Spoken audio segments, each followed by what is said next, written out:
கிச்சனுக்கு பின்னாடி இருக்கிற யூட்டிலிட்டி இதுதாங்க. கொஞ்ச நாளைக்கு முன்னாடி கமெண்ட்ல ஒரு சிஸ்டர் உங்க யூட்டிலிட்டி ஏரியாவ காமிங்க அப்படின்னு கேட்டிருந்தாங்க. யூட்டிலிட்டிக்கு வெளிய ரைட் ஹேண்ட் சைடுல பார்த்தீங்கன்னா, நெறையவே இடம் இருக்கு. இந்த இடத்துல தான் ஹேண்ட் வாஷ் பண்ற துணி எல்லாமே வாஷ் பண்ணுவேன். இங்கேயே வாஷ் பண்ணி இந்த இடத்துலயே நான் காயவும் போட்டுருவேன். ரைட் ஹேண்ட் சைடுல பாத்திரம் தேய்க்கிறதுக்காக ஒரு சிங்க்கும் போட்டிருக்கோம். கிச்சன்லயும் ஒரு சிங்க் இருக்கு. சமைக்கும்போது 1, 2 பாத்திரம் இருந்துச்சுன்னா, அது கிச்சன்ல இருக்கிற சிங்க்லயே நான் தேய்ச்சு போட்டுருவேன். நெறைய பாத்திரம் இருந்தா இந்த இடத்துல தான் நான் தேய்ப்பேன்.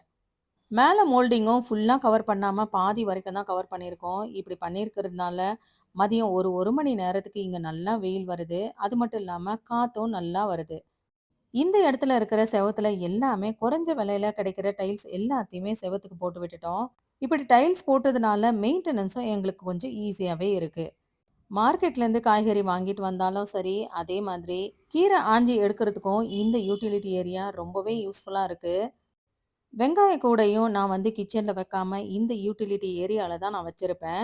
ஃபர்ஸ்ட் ஃப்ளோர்ல வீடு அந்த அளவுக்கு எலி தொல்லை கிடையாது. சேஃப்டிக்காக மேல எலி வராத மாதிரி கேட்லயும் மெஷ்ஷும் போட்டிருக்கோம். பாத்திரம் தேய்ச்சி இந்த இடத்துலயே வைக்கிறதுக்கும் வசதியா இருக்கு. அதே மாதிரி வெயில் வர்றதுனால பாத்திரமும் நல்லா காயுது. இந்த வீடியோ பிடிச்சிருந்தா ஒரு லைக் பண்ணுங்க. Thank you.